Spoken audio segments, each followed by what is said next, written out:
और उनका रवैया ऐसा ही रहता है। तो जिस प्रकार हमने भारतीय जनता पार्टी की सरकार को उखाड़ फेंका था, ठीक उसी प्रकार इसको भी फेंकने में हमें समय नहीं लगेगा। अगर वह सरकार शिक्षा नहीं दे सकती है तो ऐसे सरकार को हम क्या करेंगे, उखाड़ करके फेंक देंगे। ये 2 रुपये गोबर बेच के अपना जिंदगी कोई नहीं बना सकता। ये गोबर नरवा गरवा घुरवा बाड़ी को फेंको। अभी तो जो सरकार हमारी मांगे पूरी करेंगी हम उन्हीं को लेके आएंगे, लेकिन कांग्रेस को अभी फिलहाल हम लोग नहीं देंगे वोट। क्या बोल रहे हैं? सरकार को सीधा बोलना चाहूंगा सर कि वैकेंसी नहीं तो हमारा वोट नहीं।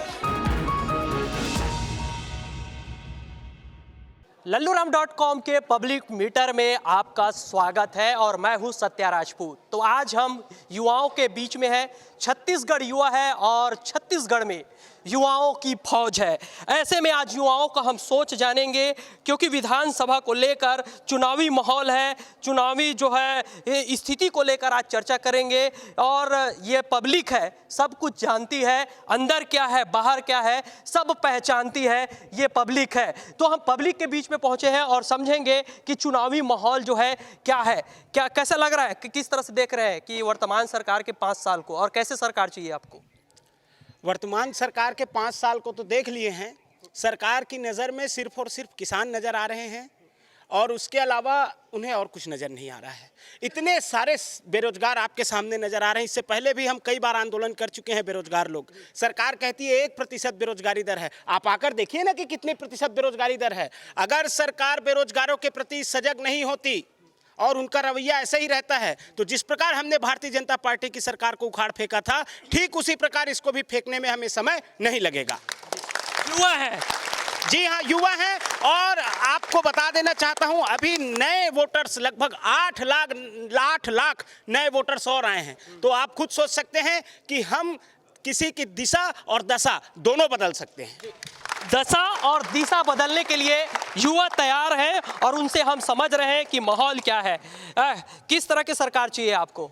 सरकार वो चाहिए जो शिक्षा पर ध्यान दे, सरकार वो चाहिए जो स्वास्थ्य पर ध्यान दे, सरकार वो चाहिए जो इंफ्रास्ट्रक्चर बिजनेस और उद्योग पर ध्यान दे, सरकार वो चाहिए जो गरीबों के उन्नति पर ध्यान दे। और गरीबों का उन्नति कब होगा? जब शिक्षा व्यवस्था अच्छा होगा। आप यहाँ देख रहे हैं कि 57,447 शिक्षकों के पद खाली हैं। अगर वह सरकार शिक्षा नहीं दे सकती है तो ऐसे सरकार को हम क्या करेंगे, उखाड़ करके फेंक देंगे। आप क्या चाह रही हैं, कैसा सरकार होना चाहिए? छत्तीसगढ़ में विधानसभा चुनाव है। हमारी सरकार ऐसी हो सर जो आज के डेट में बोलते हैं कि वो रोजगारों को जो है, बेरोजगारों को जो है रोजगार दे रहे हैं, लेकिन यहाँ तो इतने सारे बेरोजगार हैं सर, किसी को रोजगार का मौका ही नहीं देते। ऊपर से एक एग्ज़ाम पास करो तो दूसरा एग्ज़ाम बोलते, दूसरा तो तीसरा, ऐसे करते करते ऐसा हो जाता है कि हमारा जो पूरा समय है, जो जीवन का वो है वर्ष, वो निकल जाता है। और बाद में बोलते हैं कि तुम्हारा जो है आयु जो है निकल गया है, तुम जॉब के लायक नहीं हो। तो मैं यही कहती हूँ सर, सरकार ऐसा होना चाहिए जो हमारी हर एक परेशानियों को जो निश्चित ही सामने रखे और हमारी हर एक ज़रूरतों को पूरा करे। आज के डेट में जो सरकार का एक ही मुद्दा है, जैसे भैया ने बताया कि किसानों को जो है पहले लाया जाता है। क्यों? कि उनको लगता है कि किसानों की संख्या ज़्यादा है तो हम किसानों का भला करेंगे तो हम जो है हमारी सरकार बन जाएगी। लेकिन वो ये नहीं जानते कि छत्तीसगढ़ में इतने बेरोजगार युवा हैं। नौकरियों की तो बारिश हो रही है। नहीं, ऐसा कुछ भी नहीं है सर। 5 साल हो गया, सरकार का दावा है कि नौकरी का बारिश कर रहे हैं। गलत है। आज तक ऐसा हुआ है कि जॉब का वैकेंसी आता जरूर है, लेकिन उन्हीं को दिया जाता है जो घूस देते हैं, जो पैसा देते हैं। हम भी एजुकेटेड हैं, हम भी स्वास्थ्य विभाग में कार्य कर रहे हैं, लेकिन हमें आज तक जॉब मिला ही नहीं है सर। किस तरह से देखते हैं वर्तमान सरकार के कामकाज को? सर, वर्तमान सरकार तो जो पहले की सरकार थी उससे भी 2 कदम आगे निकल गई। इन्होंने कहा था हम छत्तीसगढ़ में जैसे कहा था कि रोजगार देंगे, सभी के साथ न्याय करेंगे, लेकिन आज तो सभी के सभी रोजगार बात कर रहे हैं। क्या रोजगार से ही पूरा छत्तीसगढ़ चल पड़ेगा और कुछ समस्या नहीं है? नहीं, अगर कहीं ना कहीं सबके पास रोजगार होगा तो ऑलरेडी सब विकास करेंगे। स्वास्थ्य की समस्या नहीं है? नहीं, स्वास्थ्य की समस्या है। आज देखिए, स्वास्थ्य में ठेकेदारी भ्रष्टाचार हावी है। व्यापम से लेकर हर भर्ती में यहाँ पे भ्रष्टाचार हो रहा है। ये सरकार जो है सब घोषणा पत्र, तो कोई अपने अपने हिसाब से जो पत्र निकालते हैं, वचन पत्र, पार्टी अलग अलग है, तो क्या लगता है कि ये धोखा देने के लिए होता है, लोगों को लुभाने के लिए? ये सरकार सिर्फ धोखा देती है। हमेशा ये गंगा जल लेके कसम खाती है कि मैं दारू बंद करूंगा, ये बंद करूंगा, पर आज तक किसी ने कभी बंद नहीं किया। और ये हमारी सरकार जो है जितने 15 साल भाजपा ने राज किया वो भी वैसी घोटाला किया तो उसको उखाड़ फेंके थे।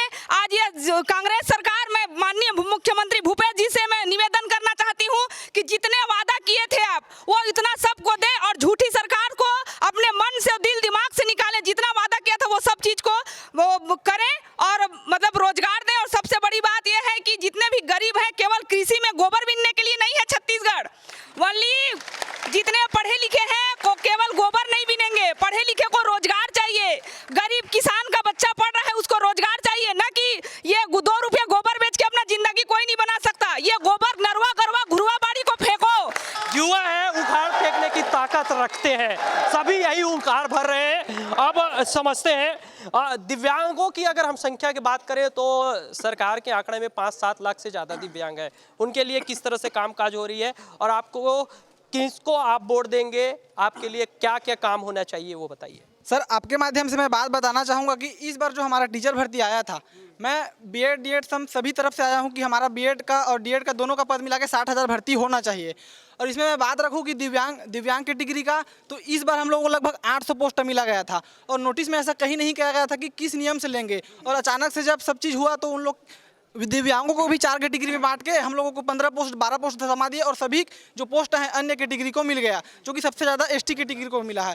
और जब हम बैकलॉग हो गए, अब जब हम डीपीआई गए और वहाँ के अधिकारी को पूछे तो वहाँ के अधिकारी बोले कि हम 2020 के नियम के अनुसार ले रहे हैं, लेकिन जब हम घर आए और 2020 का नियम। ठीक है। तो यहाँ पे देखिए भर्ती को लेकर परेशानी है, यहाँ बेटियाँ भी है, उनसे बात करते हैं। कहाँ से आए हो आप?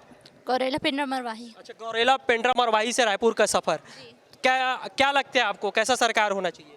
जो हमारी मांगों को पूरा करे, धोखा ना दे हमको। धोखा ना दे? कौन कौन धोखा दे दिया है आपको? कांग्रेस, जब भाजपा का सरकार था तो कांग्रेस स्टेज पे, कांग्रेस ने धोखा दिया और बीजेपी उसके बाद हमारा वो हुआ तो हम कांग्रेस को ही बोलेंगे। अगर वो अब की बार अगर भाजपा सरकार आई, अगर वो धोखा देता है तो उसको भी बोलेंगे जी। तो किसको लेके आ रहे हैं? अभी तो जो सरकार हमारी मांगे पूरी करेंगे हम उन्हीं को लेके आएंगे, लेकिन कांग्रेस को अभी फिलहाल हम लोग नहीं देंगे वोट। कहाँ से आए आप? मैं कांकेर से आई हूँ सर। अच्छा, कांकेर से। कांकेर में क्या समस्या है? कांकेर का समस्या तो दिख ही रहा है सर, यहाँ पे इतने सारे लोग बैठे हैं, हम लोग इतने दिन से धरना में बैठे हैं, अभी तक कोई सरकार सुनवाई नहीं किया हम लोग का। तो और क्या, धरना एक समस्या है? धरना ही नहीं, बेरोजगारी ही समस्या, बेरोजगारी के कारण ही तो बैठे हैं। अच्छा, पढ़ लिख के हम यहाँ पे धरना कर रहे हैं, पढ़े लिखे धरना कर रहे हैं। पढ़े लिखे लोग धरना कर रहे हैं और अनपढ़ लोग देश चला रहे हैं। गोबर बीन रहे हैं भाई, उन लोग गोबर ले रहे हैं सर, गोबर खरीद रहे हैं उन लोग। पढ़े लिखे से गोबर खरीदवा। हाँ, हम लोग यहाँ धरना में बैठे हैं पढ़ लिख के। क्या है आपके मन में जो है चुनावी माहौल को लेकर, क्या कुछ उबाल मार रहे? जी सर। क्या है सर, मैं कहना चाहूँगा, बाहर से आवाज आती है 100 रुपए में लोग पूरी जिंदगी बैठ कर खाओ, जब हम निकल के देखते हैं तो चटाई वाला निकलता है। ये घोषणा पत्र था कांग्रेस सरकार की, जब घोषणा पत्र 36 वादे किए थे, 36 में से आधे वादे पूरे नहीं हैं।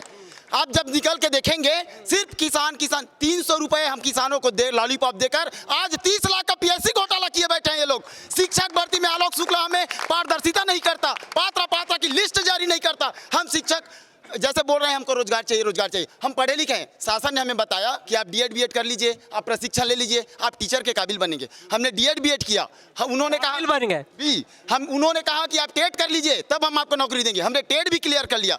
अब उन्होंने कहा कि आपको कंपटीशन एग्जाम दिलाना होगा, हमने कंपटीशन एग्जाम भी दिलाया। आज उस एग्जाम के बावजूद इन्होंने ना अपनी पारदर्शिता रखी, न ही हमें पूर्ण जानकारी दी कि वहाँ क्या हो रहा है। आज हम अपने रैंक में आते हुए भी हम डंके के चोट में ये नहीं बोल पा रहे हैं कि हम इसके काबिल हैं, क्योंकि उन्होंने हमें जानकारी नहीं बताई कि कौन सा कैंडिडेट टेट में पास है, कौन सा कैंडिडेट का डीएड बीएड है। हम आज मन में सिर्फ सपना देख रहे हैं कि डीएड बीएड किए हैं, हमने टेट पास किया है, हमने एग्जाम क्वालिफाई किया है, हम शिक्षक बनने के लायक हैं। लेकिन आज हम अपना सपना धरे के धरे बैठे हैं। 17 नंबर वाला आज शिक्षक बन रहा है, 71 नंबर वाला घर में बैठा है। ये दर्द है युवाओं का। और भूपेश सरकार सोचती है कि मैं अच्छा काम करूं। आज आप देख लीजिए, शिक्षा और स्वास्थ्य ऐसा है, हमारी शिक्षा हमारे पूरी देश की रीढ़ की हड्डी है और हमारा स्वास्थ्य हमारे शरीर के संतुलन बनाए रखती है। आज ये दोनों संतुलन खो बैठी है भूपेश सरकार। तो क्या लगता है किसकी सरकार? मैं ये नहीं चाहूंगा कि इसकी सरकार में ये कमिटमेंट नहीं कर सकता, क्योंकि मैं अपने अकेले वोट का दावेदार रखता हूं। लेकिन मैं इतना कहना चाहूंगा, यदि हमारे देश का शिक्षित युवा, यदि हमारे प्रदेश का शिक्षित युवा यदि अपने प्रदेश का विकास चाहता है तो अपनी ऐसी सरकार चुने जो सिर्फ चुनावी मुद्दों या चुनावी वादों या घोषणा पत्र तक सीमित न हो, जमीनी स्तर में उतारा जाए और पूरे संपूर्ण प्रदेश के हर एक नागरिक का विकास किया जाए। क्या बोल रहे हैं?